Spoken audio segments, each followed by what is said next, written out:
तुम कौन हो? बौद्धों का एक संप्रदाय है, जैन बौद्ध। इसमें आत्मानुभव पर सबसे अधिक बल दिया जाता है। इस संप्रदाय का एक साधक गुरु से जाकर बोला, गुरुदेव, मैं कौन हूं यह जानना चाहता हूं। गुरु ने उसे पहले क्रोध से देखा, फिर धक्का देकर उसे बाहर निकाल दिया। उसने बहुत अपमानित महसूस किया। वह मुख्य गुरु के पास दौड़ता हुआ गया। उसने मुख्य गुरु से शिकायत की, गुरुदेव, मैं तो केवल यह जानने के लिए गया था कि मैं कौन हूं। इस सवाल के जवाब में उन्होंने धक्का देकर मुझे बाहर निकाल दिया। मुख्य गुरु ने पहले ध्यान से उसकी बात सुनी। अचानक वे भी क्रोध से कांपते हुए बोले, तू जल्दी मेरी आंखों से ओझल हो जा, वरना मैं तुम्हें और भी ज्यादा जोर से धक्का दूंगा, क्योंकि जो प्रश्न तुम्हें अपने आप से पूछना चाहिए वह दूसरे को पूछने आए हो। तुम कौन हो इसे तुम्हारे अलावा कौन बता सकता है? अगर कोई बताएगा तो वह झूठ ही होगा। इसीलिए ध्यान में जाकर खुद से तब तक यह सवाल करते रहो जब तक तुम्हें संतोषजनक उत्तर न मिल जाए। ऐसा करोगे तो तुम्हें किसी गुरु के पास जाने की जरूरत नहीं रहेगी। गौतम बुद्ध ने मगध की राजधानी में कई दिन उपदेश दिए। जब वह मगध से आगे बढ़ने लगे तो कई भक्तगण उन्हें भेंट देने के लिए आए। एक वृक्ष के नीचे ऊंचे चबूतरे पर शांत चित्त बुद्ध बैठे थे। वह हर भक्त की भेंट स्वीकार कर रहे थे। उसी समय धोती लपेटे एक वृद्धा आई। उसने कांपती हुई आवाज में कहा, भगवान, मैं एक गरीब बुढ़िया हूं। मेरे पास आपको भेंट देने के लिए कुछ भी नहीं है। मुझे आज एक आम मिला है। मैं इसे आधा खा चुकी थी, तभी पता चला कि तथागत आज दान ग्रहण करेंगे। अतः मैं वह आम आपके चरणों में भेंट करने आई हूं। भगवान, यह मेरी एकमात्र संपत्ति है। कृपा कर इसे स्वीकार करें। गौतम बुद्ध ने अपनी अंजुरी में वह आधा आम इस प्रकार प्रेम और श्रद्धा से रख लिया मानो कोई बड़ा रत्न हो।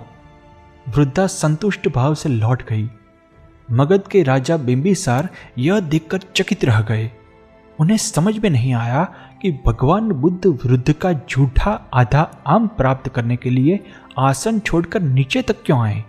उन्होंने भगवान बुद्ध से पूछा, भगवान, इस वृद्धा में और इसकी भेंट में ऐसी क्या विशेषता है?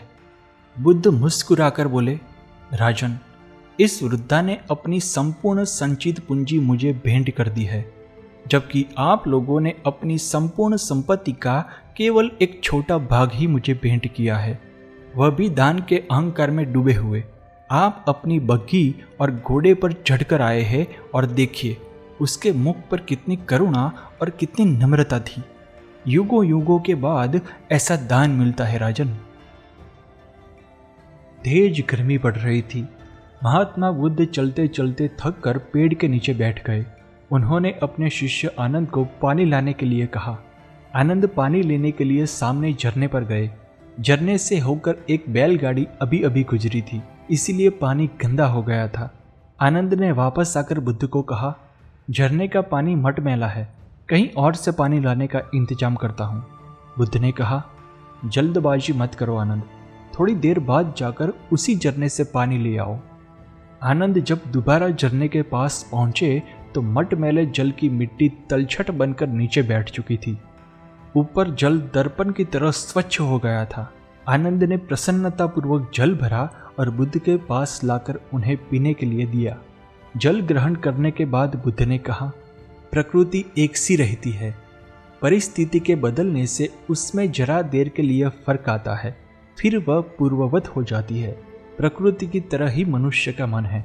यदि वह सुसंस्कारित है तो बाहर की मलिनता ज्यादा देर तक वहां टिक नहीं सकती। आनंद तथा अन्य शिष्य तथागत के इस प्रवचन के बाद आगे चल पड़े। महात्मा बुद्ध के शिष्य आनंद ने उनसे पूछा, आप जब ज्ञान बांटते हैं तब आप हमें नीचे क्यों बिठाते हैं और स्वयं ऊपर क्यों बैठते हैं? महात्मा बुद्ध ने उत्तर दिया, आनंद, तुमने कभी झरने से पानी पिया है? उसने कहा, हाँ, कई बार पिया है। महात्मा बुद्ध ने फिर पूछा, तुमने झरने के ऊपर खड़े होकर पानी पिया है या नीचे खड़े होकर पानी पिया है? आनंद ने कहा, झरने का पानी तो ऊपर से ही गिरता है, पीने वाला आदमी नीचे की तरफ बैठकर ही तो पानी पी सकेगा। इस पर महात्मा बुद्ध बोले, तब तो झरने को हमेशा ऊंचाई से बहना पड़ेगा। आनंद ने गहराई से सोचा और वह नतमस्तक हो गया। थोड़ी देर बाद महात्मा बुद्ध ने कहा, इसीलिए जो ग्रहण करने वाला है उसे नीचे बैठकर ही ज्ञान हासिल करना होगा। यही वजह है कि गुरु का आसन हमेशा ऊंचा ही होता है।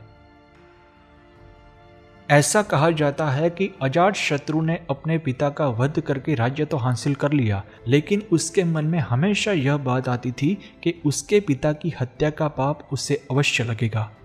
प्रायश्चित के लिए उसने कुछ पंडितों से परामर्श किया। उनकी सलाह पर अजातशत्रु ने पशु बलि वाला यज्ञ आयोजित किया। बुद्ध ने जब यह सुना तो वे सीधे अजातशत्रु के आंगन में जा पहुंचे। राजा के हाथ में एक तिनका देते हुए बुद्ध ने कहा, अब इसे तोड़ो। अजातशत्रु ने उसे तोड़ दिया। फिर बुद्ध ने कहा, अब इसे जोड़ो। अजातशत्रु बुद्ध का मुंह ताकने लगा। बुद्ध ने समझाया, पाप का प्रायश्चित पाप नहीं हो सकता, उसके लिए परमार्थ का कार्य करो। अजातशत्रु बुद्ध की बात का मर्म समझ गया। उसने पशु बलि का यज्ञ बंद कर दिया।